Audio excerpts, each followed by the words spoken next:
The clouds hung low over the Wyoming Territory as Winifred Gardner ran through the tall grass, her heart pounding in her chest like a wild mustang. It was 1876, and at 22 years old, she never imagined she would be fleeing for her life from the very people who had promised her father they would care for her after his passing. The late afternoon sun cast long shadows across the prairie as she glanced over her shoulder, seeing the dust of horses in pursuit. Her father's ranch, her birthright and home for all her life, was now lost to her along with her freedom unless she could somehow escape.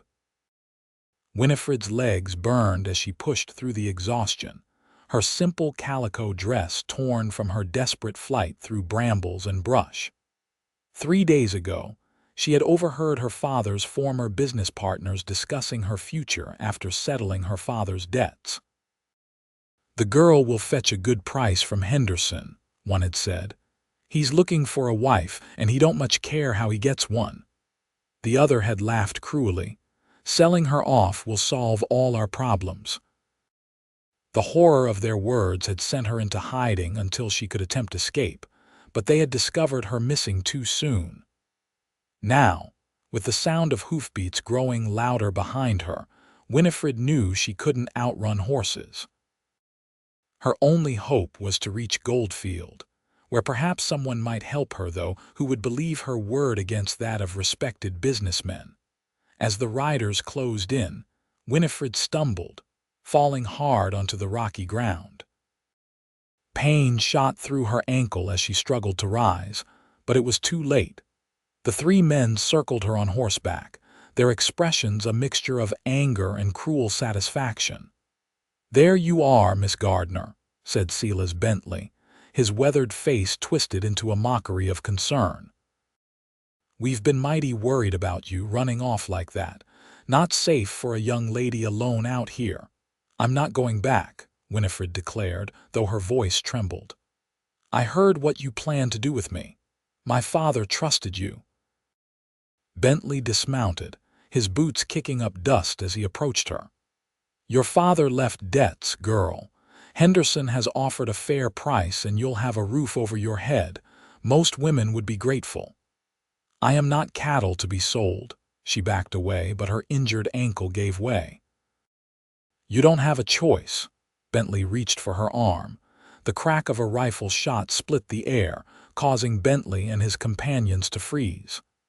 "The lady said she's not going back," came a deep voice from the ridge above them. Winifred turned to see a lone figure on horseback, silhouetted against the darkening sky. The stranger guided his horse down the slope with casual confidence, rifle resting across his saddle.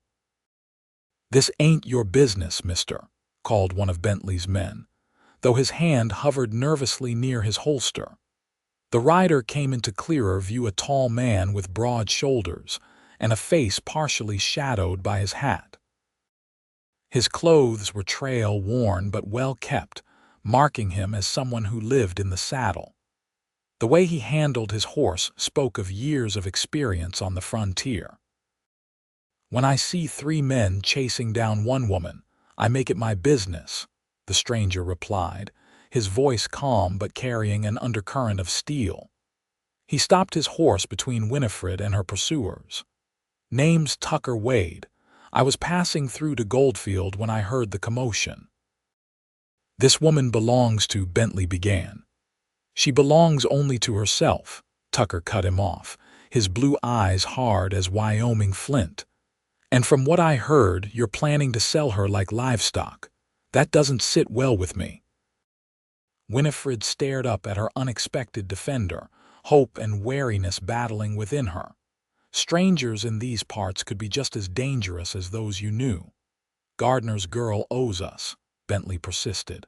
"Her father died with debts unpaid. We're just collecting what's due." Tucker's expression didn't change. "If there are debts to be settled, there are proper channels. Taking a woman against her will isn't one of them." He shifted his rifle slightly. "Now, I suggest you gentlemen ride back to town and reconsider your approach to debt collection." For a tense moment, Bentley and his companion seemed to weigh their options. 3 against 1 were favorable odds, but the steady way Tucker held his rifle suggested he knew how to use it. Finally, Bentley spat on the ground. "This isn't over," he warned. "That girl has obligations." "Then I'm sure the sheriff in Goldfield would be interested to hear about them," Tucker replied evenly. "Along with your plans for Miss Gardner here."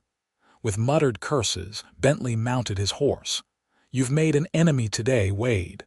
"Wouldn't be the first time," Tucker responded, unmoved. The 3 men wheeled their horses around and rode back toward town, occasionally glancing over their shoulders. Only when they were distant figures on the horizon did Tucker finally lower his rifle and turn his attention to Winifred. "Are you hurt, madam?" he asked, dismounting in one fluid motion. Winifred tried to stand but winced as she put weight on her injured ankle. I think I twisted it when I fell." She looked up at him, studying his face properly for the first time. He was younger than she'd initially thought, perhaps 30, with weathered skin from years under the sun and clear blue eyes that held both kindness and caution. "May I?" Tucker gestured to her ankle, and when she nodded, he knelt to examine it with surprisingly gentle hands. "Not broken, I don't think, but you won't be walking far on it." He glanced in the direction Bentley had disappeared. "And it's not safe for you here. They'll be back, probably with more men." "I have nowhere to go," Winifred admitted. "They've taken control of my father's ranch." "Everything I owned was there." Tucker considered this information, his expression thoughtful. "Goldfield's about 5 miles from here. I know someone there who might help sort this out." He offered his hand. "If you'll trust me that far, Miss Gardner." Winifred hesitated only briefly. The alternative was to wait for Bentley's return. "I don't seem to have much choice in the matter, Mr. Wade." A slight smile touched his lips. "There's always a choice. I'm just hoping you'll choose the option that doesn't leave you at the mercy of men like Bentley." After a moment, she took his offered hand. "Then yes, I'll trust you to Goldfield, Mr. Wade." "Tucker, please," he said, helping her to her feet before guiding her to his horse. "We should move quickly. Night's coming, and so might they." He helped her mount, then swung up behind her. As they rode toward Goldfield, with the warmth of the stranger at her back and the vast Wyoming sky darkening above them, Winifred Gardner felt something she hadn't experienced since, before her father's illness, a fragile, tentative hope. "They were going to sell me to a man named Henderson," she said quietly after they had ridden in silence for some time. "A miner who struck it rich last year. I've seen him in town. He's nearly 60 and has buried 2 wives already." Tucker's voice came from just above her ear. "Men like that think everything has a price." "And what about you, Mr. Wade? What brings you to these parts?" There was a brief pause before he answered. "Just passing through. I was heading to Montana Territory when I stopped in Goldfield for supplies." Winifred sensed there was more to the story, but she didn't press. After all, he had saved her without knowing anything about her. She owed him the same courtesy. "My father was James Gardner," she volunteered instead. "He had one of the smaller ranches outside of town. Not as grand as some, but it was ours. When he fell ill last winter, Bentley and his partners offered to help manage things." She shook her head. "By the time Father died 2 weeks ago, they claimed he'd signed over everything to cover his debts. I know he wouldn't have done that, but they had papers with his signature. Forgery, most likely. Father was too weak to write toward the end." She swallowed hard against the memory. "I was allowed to stay on as a housekeeper until I overheard their plans." Tucker was quiet for a moment, digesting this information. "The sheriff in Goldfield, is he an honest man, Sheriff Donnelly?" Winifred considered the question. "I believe so, though Bentley has friends everywhere." "Then that's our first stop," Tucker decided. "If what you say is true, This goes beyond just your situation. Men like that will keep taking advantage if no one stands against them." As they approached the outskirts of Goldfield, the lights of the town appeared in the distance like earthbound stars. The settlement had sprung up around a modest gold strike 10 years earlier, and though the initial boom had faded, it had established itself as a trading hub for the surrounding ranches and homesteads. The main street was still active despite the late hour, with the saloon doing brisk business and several shops still lit. Tucker guided his horse directly to the sheriff's office, a small wooden building with a single barred window. Before he could dismount, however, the door opened, and Bentley emerged with another man who wore a badge on his vest. "That's not Sheriff Donnelly," Winifred whispered urgently. "That's his deputy, Carson. He and Bentley are close." Tucker immediately redirected his horse down a side alley out of sight. "Change of plans," he murmured. "We need somewhere safe to regroup." Winifred thought quickly. "There's a widow who lives at the edge of town, Mrs. Holloway. She was kind to me after Father died." Tucker nodded and guided the horse through the back streets of Goldfield, avoiding the main thoroughfares where they might be spotted. The town was small enough that they soon reached a modest house set apart from its neighbors, with a small garden visible in the moonlight. Mrs. Holloway was a woman in her 60s with silver hair and kind eyes that widened in surprise when she opened her door to find Winifred leaning on Tucker's arm. "Good heavens, child, what's happened to you?" She ushered them inside without waiting for an answer, her gaze taking in Winifred's torn dress and dirty face before turning a more suspicious eye toward Tucker. "And who might you be, young man?" Tucker weighed, "Madam." "I found Miss Gardner being pursued by 3 men who seemed to have less than honorable intentions." He removed his hat respectfully. "She suggested you might offer sanctuary while we figure out our next move." Mrs. Holloway's expression softened as she took in his respectful manner. "Well, any friend of Winifred's is welcome here. Come, sit down and tell me everything while I tend to that ankle." Over a hastily prepared meal of cold chicken and biscuits, Winifred explained her situation, with Tucker occasionally adding details of his timely intervention. Mrs. Holloway listened with increasing alarm, her usually gentle features hardening into anger. "Those vultures!" she exclaimed when they had finished. "Your father was a good man, Winifred. He would never have left you in such a position." She turned to Tucker. "And it's fortunate you came along when you did, Mr. Wade. The Lord works in mysterious ways." Tucker shifted uncomfortably at the praise. "I just did what anyone would do." "No," Mrs. Holloway contradicted firmly. "Not anyone. Most would have ridden past, not wanting to get involved." She studied him with shrewd eyes. "What brings you to our little corner of Wyoming, if you don't mind my asking?" "Just passing through," Tucker replied, the same answer he'd given Winifred. "Heading north." Mrs. Holloway seemed to accept this, though her expression suggested she suspected there was more to the story. "Well, you're both welcome to stay the night. It's not safe for Winifred to be seen in town until we can sort this out. I'll send word to Sheriff Donnelly in the morning. He should be back from his rounds by then." As she showed them to separate rooms, Winifred to the small guest bedroom and Tucker to a cot in the back parlor, Mrs. Holloway pulled Winifred aside. "That young man," she whispered. "There's something familiar about him. I can't quite place it, but I've seen his face before." Winifred glanced back at Tucker, who was arranging his bedroll on the cot with efficient movements. "He saved my life, Mrs. Holloway. That's all I need to know for now." The older woman nodded. "Get some rest, dear. Tomorrow will bring its own troubles." Despite her exhaustion, sleep eluded Winifred for hours.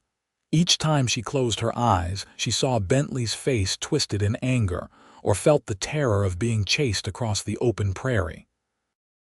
It was nearly dawn when she finally drifted off, only to be awakened what seemed like moments later by urgent voices downstairs. Pulling on a borrowed robe Mrs. Holloway had provided, Winifred made her way down to find Tucker and Mrs. Holloway in intense conversation with a tall, broad-shouldered man wearing a sheriff's badge.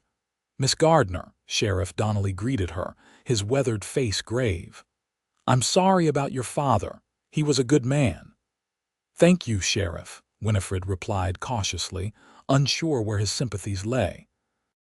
"Mr. Wade here has been telling me quite a story," Donnelly continued, gesturing to Tucker, "about Bentley and his partners planning to sell you to Henderson." His expression hardened. "Is that true?" "Yes, sir," Winifred confirmed, her voice stronger than she felt.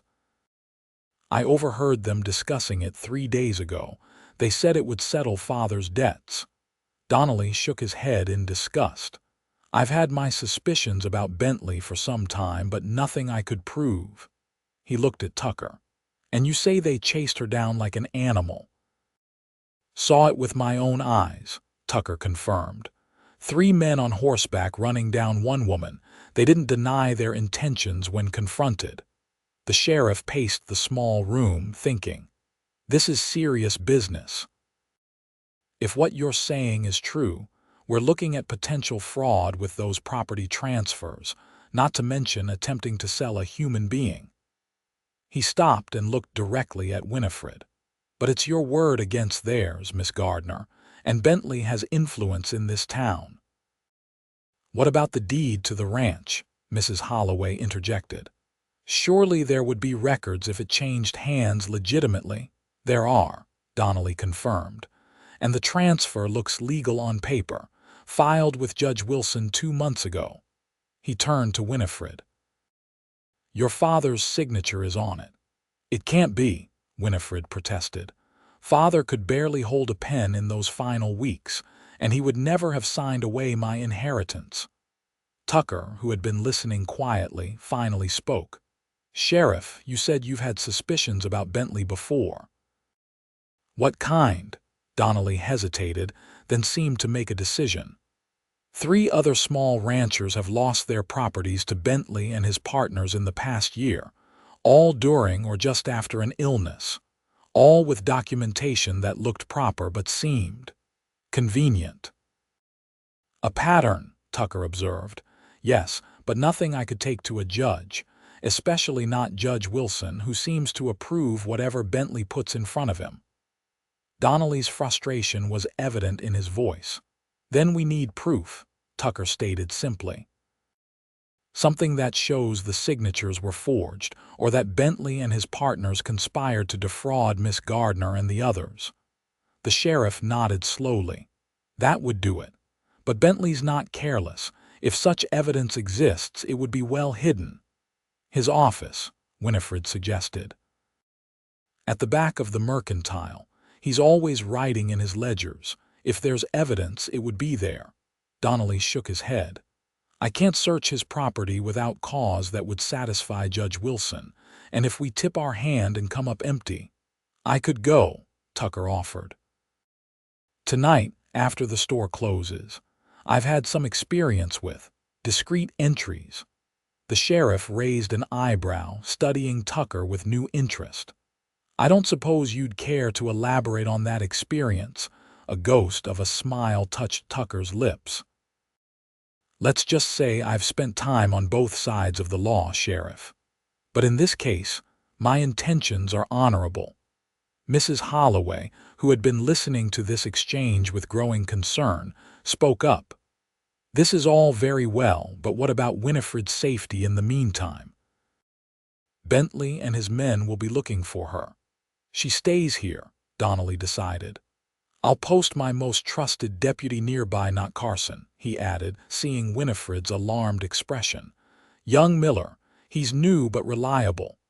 The day passed with agonizing slowness as they refined their plan. Tucker spent hours questioning Winifred about the layout of Bentley's office, the habits of the night watchman who patrolled the business district, and any details she could recall about the forged documents. As evening approached, Mrs. Holloway prepared a hearty meal, though Winifred found she could barely eat. Tucker, however, ate methodically, like a man who knew the value of sustenance before a difficult task. "You've done this sort of thing before," Winifred observed quietly while Mrs. Holloway was in the kitchen. Breaking into places. Tucker paused, then nodded once. "In another life. Are you running from something, Mr. Wade? Is that why you're just passing through?" His blue eyes met hers, measuring, assessing. "We all have pasts we're trying to outrun, Miss Gardner. Some more literal than others." He set down his fork. "But that's not what matters tonight. What matters is getting you justice and safety." Before she could question him further, Sheriff Donnelly arrived to finalize the details. By the time full darkness fell, Tucker had changed into darker clothing borrowed from Mrs. Holloway's late husband and was preparing to leave. At the door he paused, turning back to Winifred. "If I'm not back by dawn, you will be," she interrupted, surprised by how much she needed to believe it.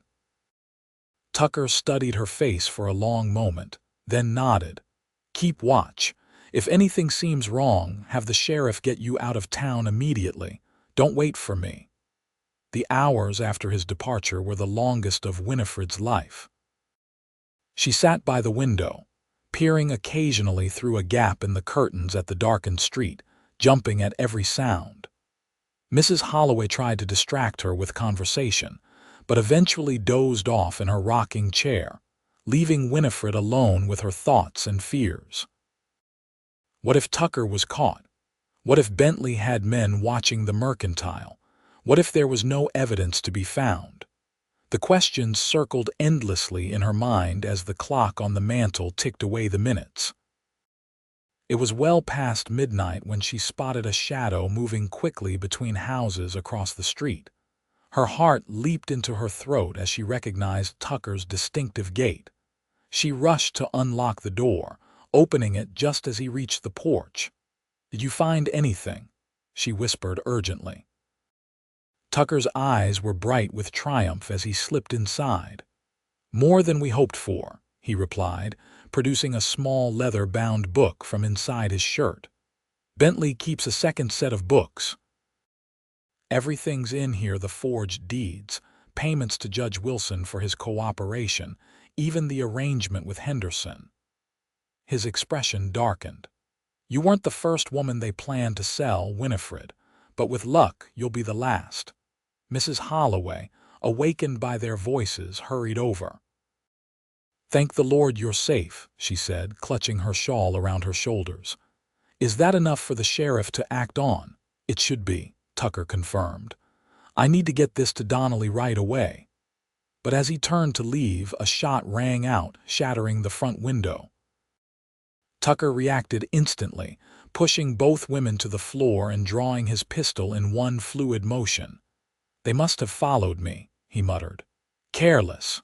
More shots peppered the front of the house as Tucker crawled to the broken window and cautiously peered out. "3 men," he reported.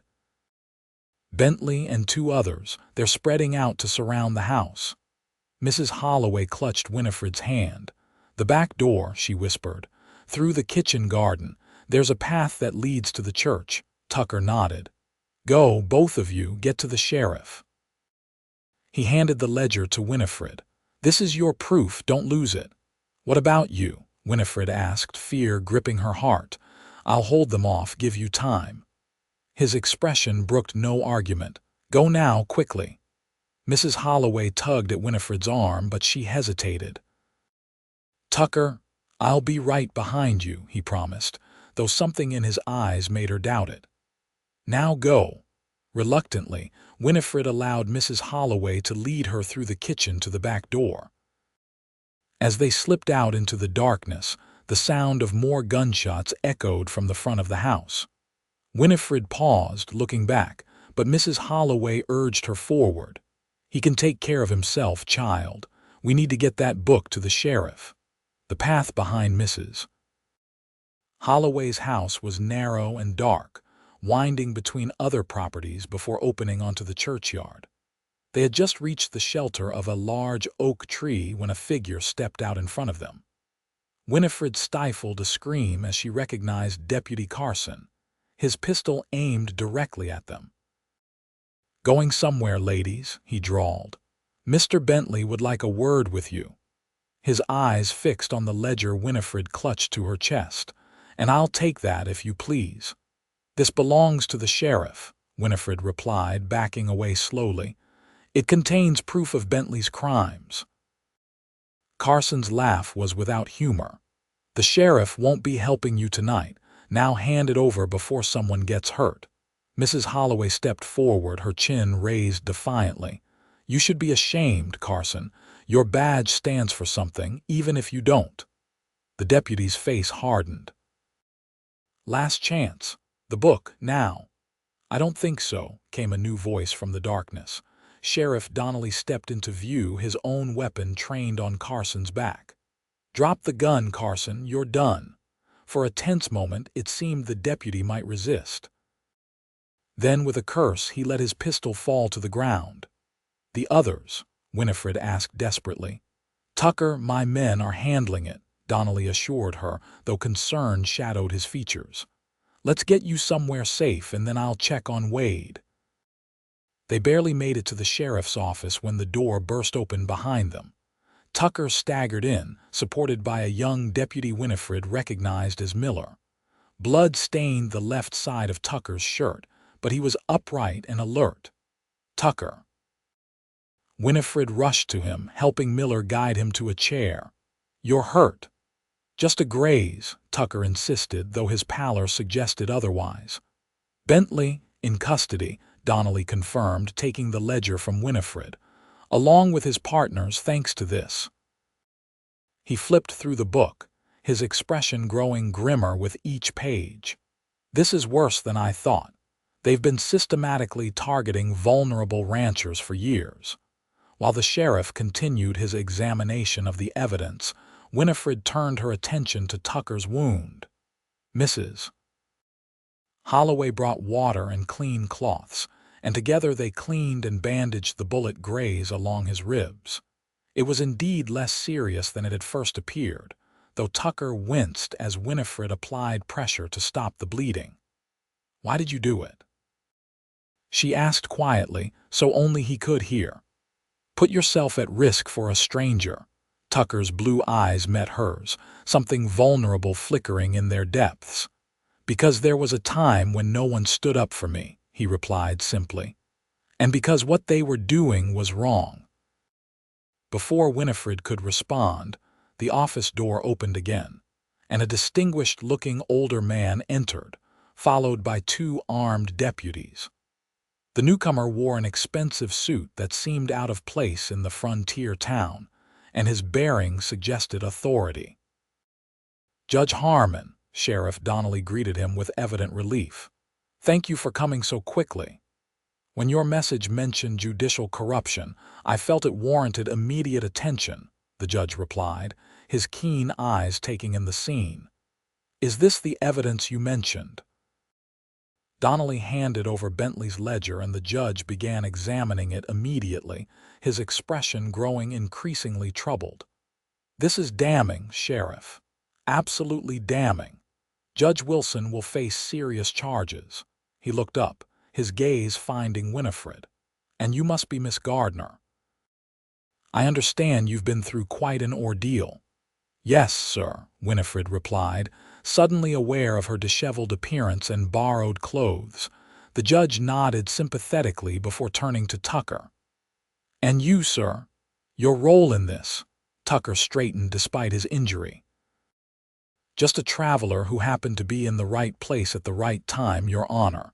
Something like recognition flickered in the judge's eyes as he studied Tucker more closely. "Indeed. Your name, sir?" "Tucker Wade." The judge's eyebrows rose slightly. "Wade, you say? From Colorado Territory, perhaps?" Tucker tensed visibly. "Once, Your Honor, that was a long time ago." An odd expression crossed the judge's face, something between surprise and thoughtfulness. "I see." He turned back to the sheriff.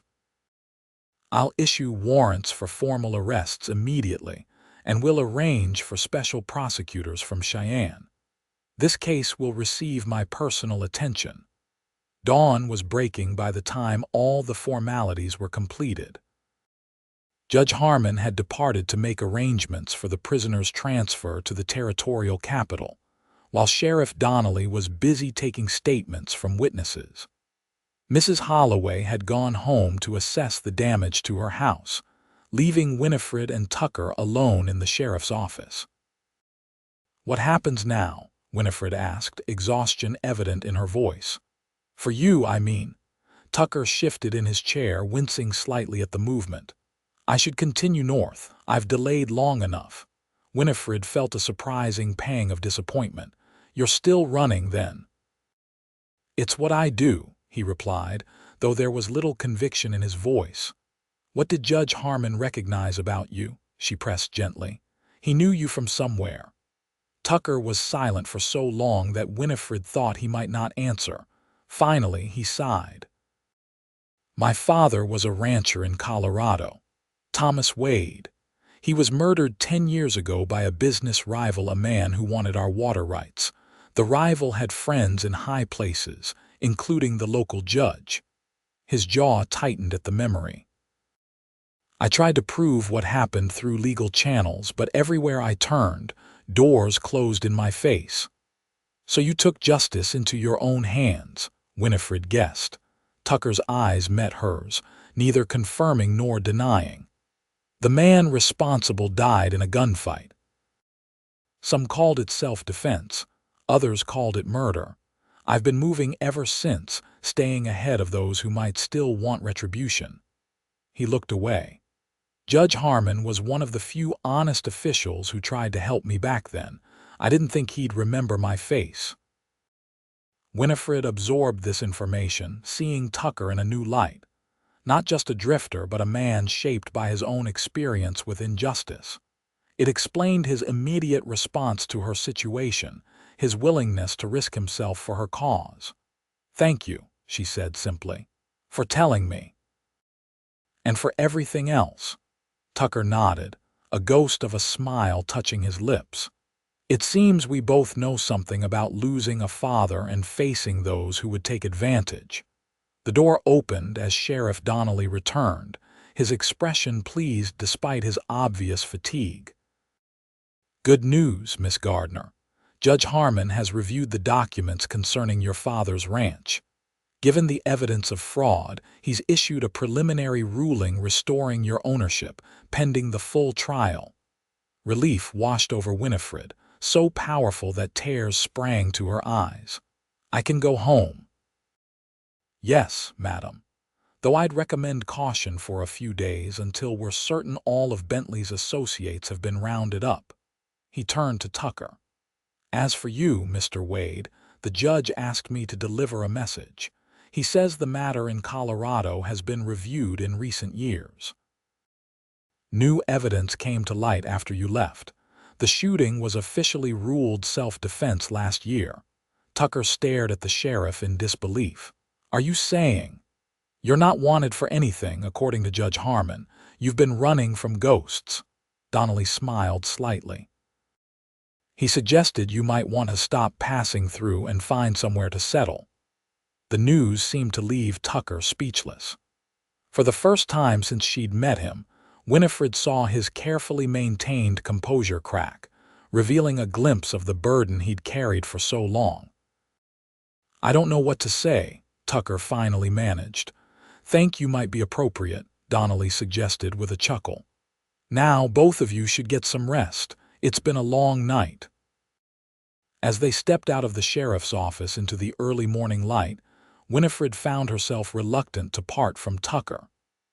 Despite knowing him for less than 2 days, she felt connected to him in a way she couldn't explain, perhaps by shared experience, perhaps by something more.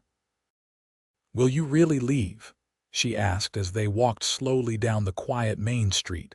Tucker looked thoughtful, his eyes scanning the town as if seeing it for the first time. "I'm not sure. I've been moving for so long, I'm not certain I remember how to stay in one place."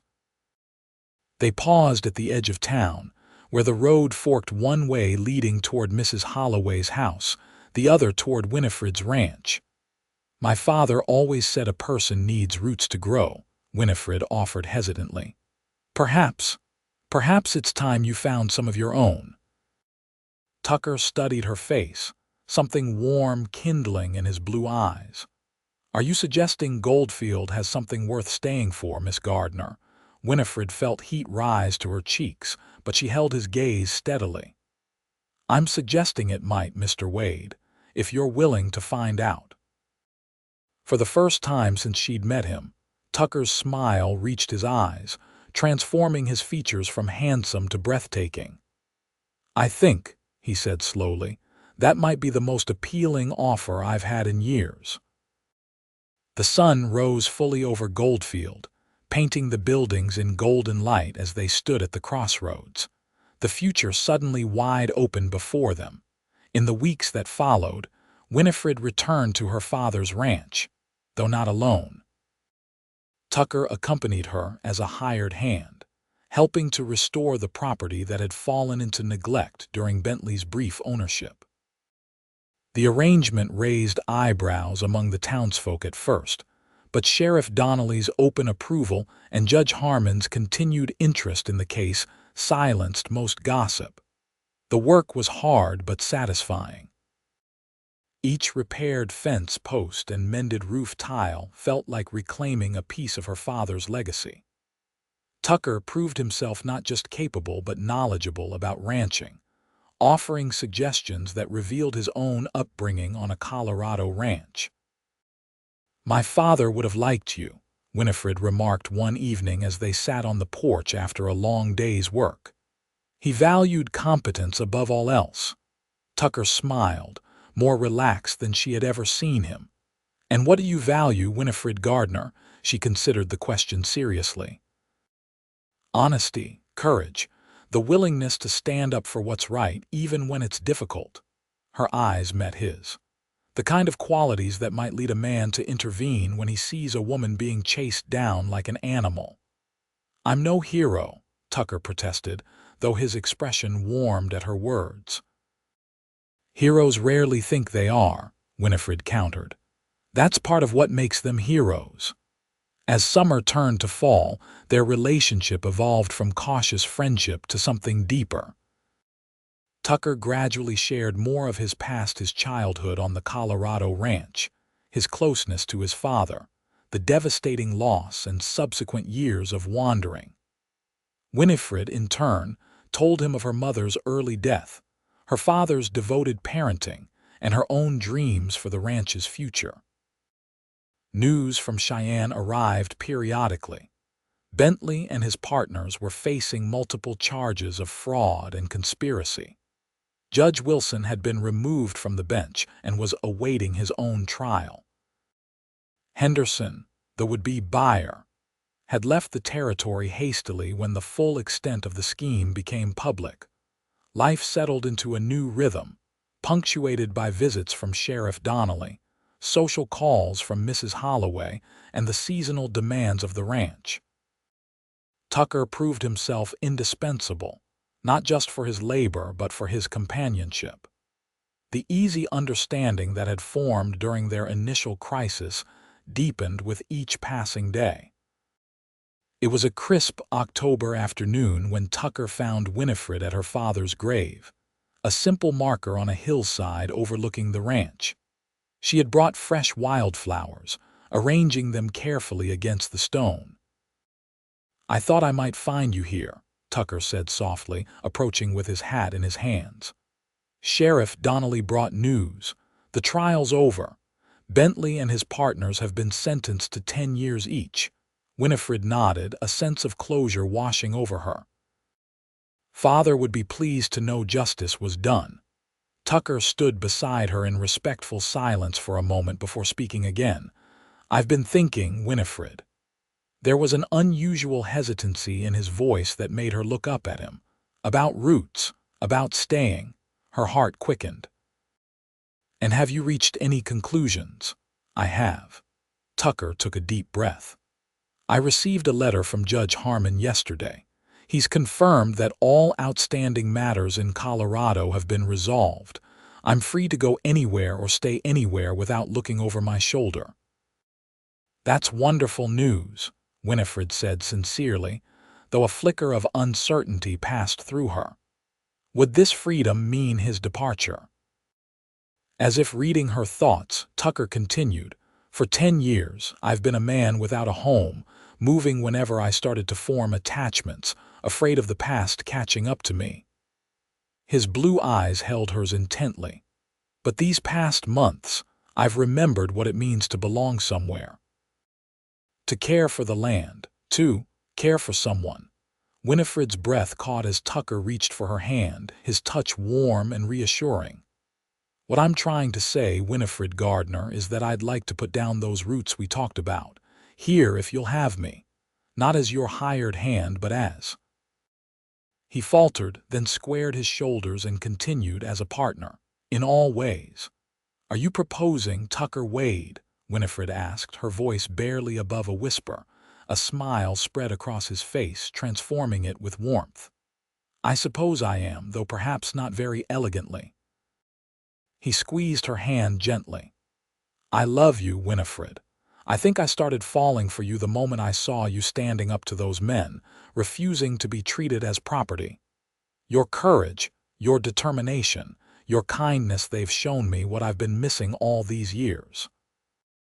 Tears welled in Winifred's eyes, but they were tears of joy. "I never expected to find love in the midst of such trouble," she admitted.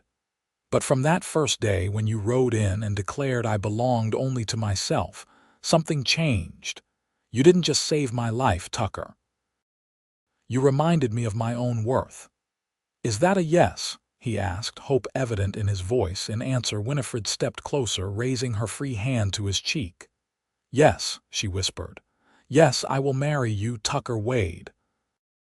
Their first kiss was gentle, a promise exchanged in the shadow of her father's grave, with the ranch spreading out below them, a home reclaimed, a future secured.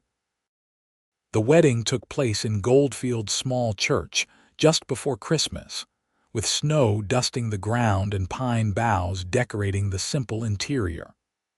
Mrs. Holloway fussed over Winifred like a mother, while Sheriff Donnelly stood as Tucker's best man.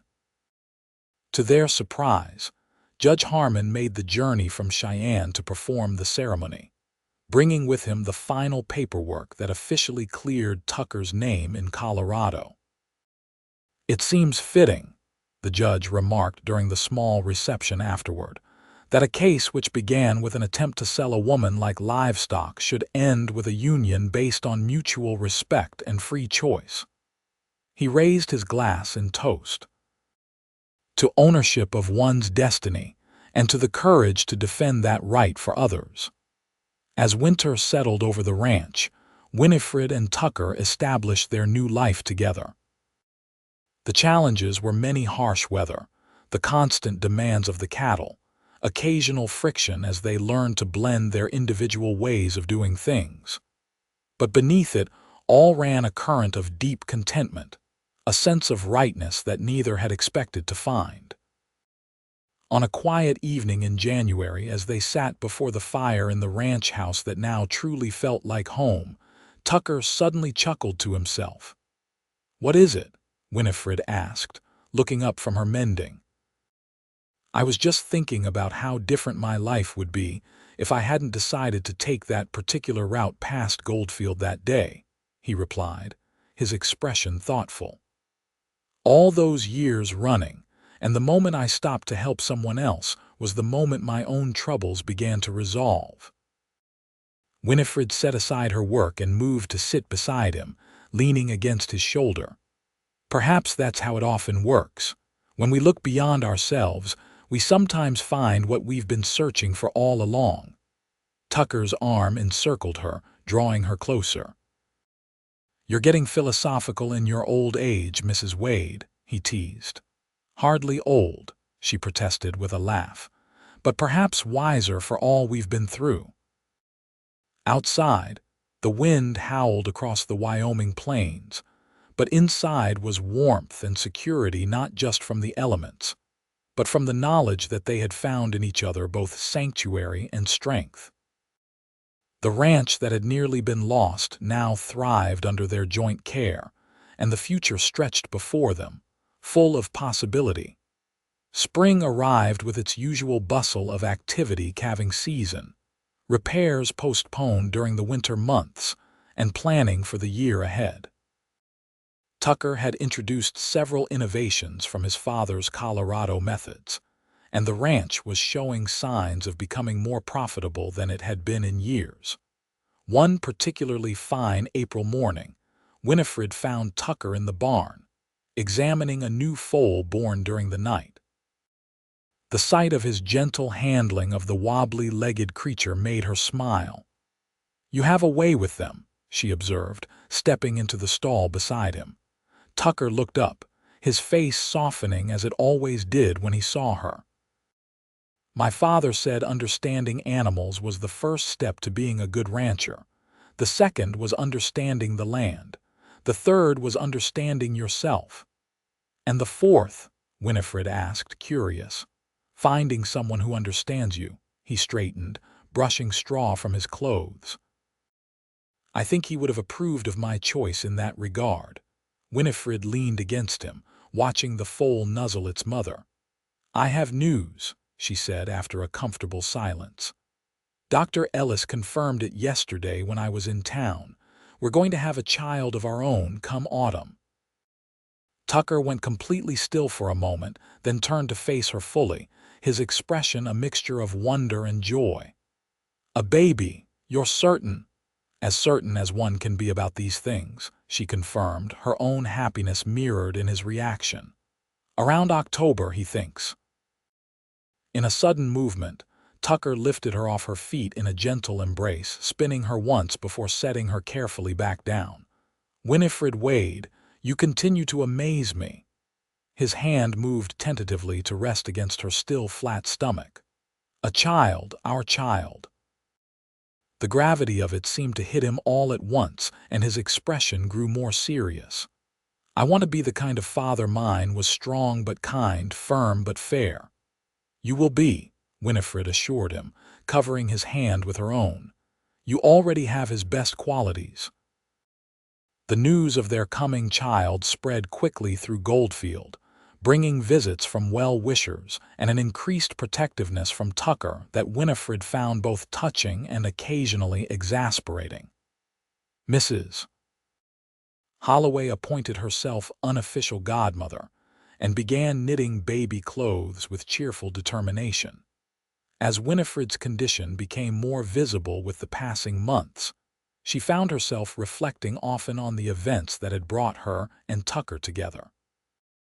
The terrible fear of that day when she'd overheard Bentley's plans had faded, replaced by a deeper understanding of her own strength and the unexpected blessing that had emerged from adversity. "You ever think about what might have happened if you hadn't heard them talking that day?" Tucker asked one evening, seemingly following a similar train of thought. Winifred considered the question as she rested her hands on her growing belly. "Sometimes, I might have been blindsided, taken to Henderson before I knew what was happening." She shuddered slightly. "Or I might have ended up like the other women Bentley sold disappeared without anyone to speak for them." Tucker's expression darkened at the thought. "I'm glad we were able to stop it, not just for you but for all of them." "That's what I love about you," Winifred said softly. "From the beginning, you saw it as more than just helping one person. You saw the larger injustice." Tucker looked slightly embarrassed by the praise. "I saw a woman being hunted like an animal. Everything else followed from that." The summer passed in a blur of ranch work and preparation for the baby. Tucker hired 2 additional hands to help with the heavier tasks, insisting that the ranch's improving finances justified the expense. In truth, Winifred knew it was his way of ensuring she wouldn't overexert herself, and she accepted the help gratefully as her energy waned in the August heat. Sheriff Donnelly became a regular visitor, often bringing news from the wider territory, and occasionally seeking Tucker's help with matters requiring discretion or a steady hand. The former drifter had become a respected member of the community, his past as a fugitive now viewed as evidence of his commitment to justice rather than a mark against his character. On a golden afternoon in early October, with the aspen trees turning to flame on the hillsides, Winifred felt the first pains. Tucker, who had barely let her out of his sight in the final weeks, immediately sent one of the hands riding for the doctor while he helped her to their bedroom. "Everything will be fine," he assured her, though she could see the worry in his eyes. "Dr. Ellis says you're strong and healthy, and the baby is positioned well." Winifred managed a smile through the discomfort. "I'm not afraid, Tucker. This is what women have done since the beginning of time." Mrs. Holloway arrived before the doctor, bringing her considerable experience of childbirth and a calm efficiency that reassured them both. As the labor progressed into evening, she shooed Tucker from the room, telling him firmly that men were of no use in birthing chambers except to pace and worry. The hours that followed were the longest of Tucker's life. He alternated between wearing a path in the hallway floorboards and sitting with his head in his hands in the parlor, jumping at every sound from upstairs. When a piercing cry finally broke the night's quiet, he was on his feet instantly, heart pounding. Dr. Ellis appeared at the top of the stairs some minutes later, his lined face breaking into a smile. "Congratulations, Mr. Wade. You have a healthy son."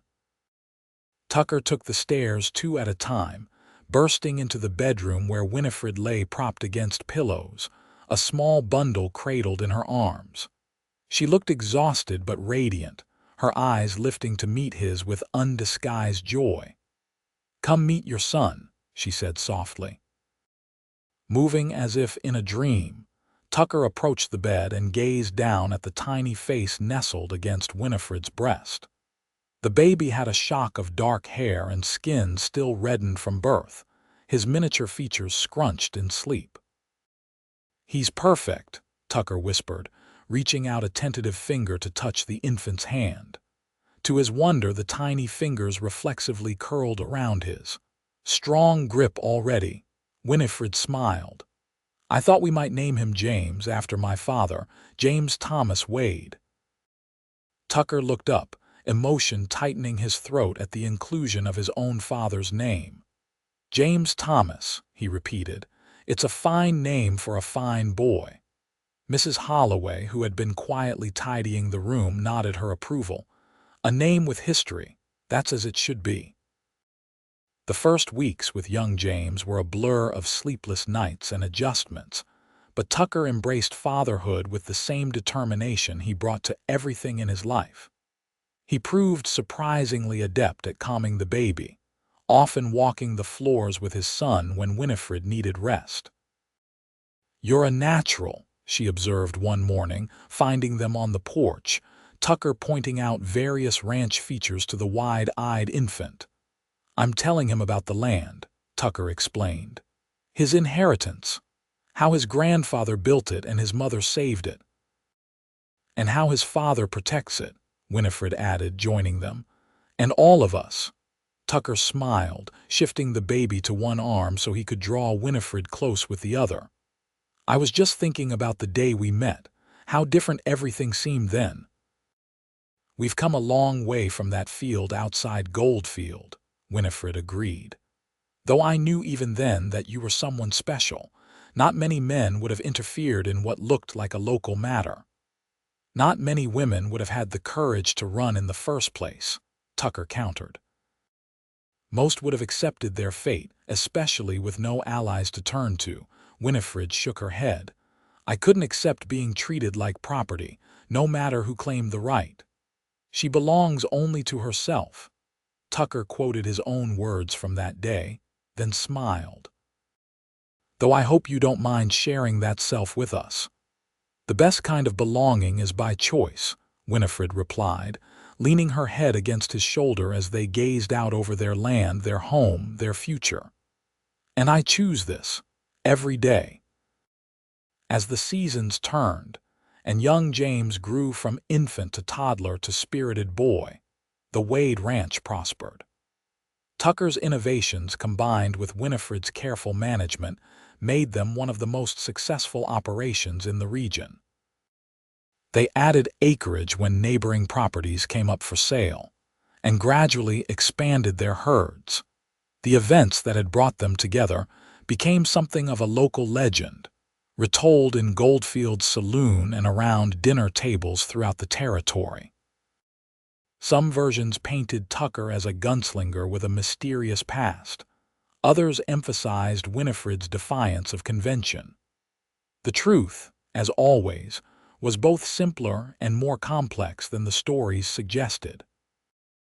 What remained constant was the foundation they had built, a partnership based on respect, a home created from shared values, and a love that had been forged in crisis, but tempered through years of everyday joys and challenges. On the 5th anniversary of their first meeting, Tucker surprised Winifred with a special gift, a small silver locket engraved with the words "by choice, not chance." Inside was a family portrait, the three of them captured by a traveling photographer who had passed through Goldfield the previous summer. "It's beautiful," Winifred said, touching the engraving gently. "And so true." Tucker fastened the chain around her neck, his fingers lingering on her skin. "Every day, I choose you again," he told her quietly. "And I'm grateful that you continue to choose me." Their story continued to unfold against the backdrop of a changing Wyoming. The territory moved toward statehood, bringing new laws and institutions. The frontier was slowly being tamed, though challenges remained for those who lived on the land. Through it all, the lesson of their beginning remained with them, that true ownership comes not from documents or declarations, but from the dignity that belongs inherently to each person. And that sometimes the most powerful statement one can make is to stand between those who would exploit the vulnerable and simply declare, they belong only to themselves. As they watched their son grow and welcomed a daughter 2 years later, a fierce little girl, they named Alina Rose Tucker, and Winifred Wade built a legacy beyond land or cattle. They created a home where respect was the foundation, courage was honored, and love was chosen freely, day after day, year after year. And in Goldfield, people would sometimes point to the Wade Ranch and tell newcomers, "There's a story there about a woman who refused to be sold, and a man who understood that the most valuable things in life cannot be bought or owned, they can only be freely given."